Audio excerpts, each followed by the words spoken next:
নতুন ভিডিঅ' এটালৈ আপোনালোকক স্বাগতম জনাইছোঁ। এই দুদিন হ'ল আপোনালোকে কোনো ধৰণৰ মই ভিডিঅ' দিয়া নাই, কাৰণ মই সৰিয়হ তুলিবলৈ আহিছোঁ। সৰিয়হ তুলোঁতে কোনো ধৰণৰ ভিডিঅ' কৰা নহয়। আৰু আপোনালোকলৈ ধন্যবাদ জনালোঁ, কাৰণ মোৰ ভিডিঅ'টো যে আপোনালোকে ক্লিক কৰি চাবলৈ বিচাৰিলে তাৰ বাবে। এয়া আমাৰ মামীয়ে মই আজি সৰিয়হ তুলিছোঁ। ইমান গজালি পৰিছে আৰু সৰিয়হখিনি বৰ ধুনীয়া হৈছে। আৰু হাবিও বহুত, ইমান বেছি টান আৰু তুলিবলৈ। ইয়াত তুলি আছোঁ, বহুত সৰিয়হ তুলিবলৈও আছে আৰু মানুহ লগাইছোঁ, পিছে নলগা নহয়। এয়া আপোনালোকক আমাৰ পথাৰখন অকণমান দেখালোঁ। কেনেকুৱা হৈছে আপোনালোকে কমেণ্টত জনাব দেই। এয়া মামীয়ে তুলি আছে, মই ফোনটো অহাৰ কাৰণে মই ফোনটোও তুলিবলৈ গৈছিলোঁ। ফোনটো তোলাৰ লগতে ভাবিলোঁ অকণমান ভিডিঅ' কৰি আপোনাৰ লগত শ্বেয়াৰ কিয় নকৰোঁ মই। যেতিয়া আপোনাৰ সুবিধা পাইছোঁ শ্বেয়াৰটো কৰিব লাগিব, নহয়নে?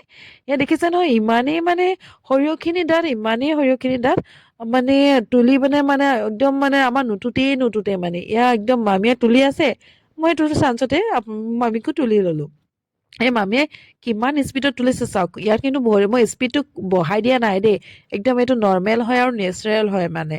মামীয়ে বহুত স্পীডত সৰিয়হ তুলিব পাৰিছে, মই তাৰ তুলনাত পৰা নাই ইমান বেছি, কিন্তু তুলিছোঁ। আজি ভিডিঅ'লৈ ইমানে, বাই বাই।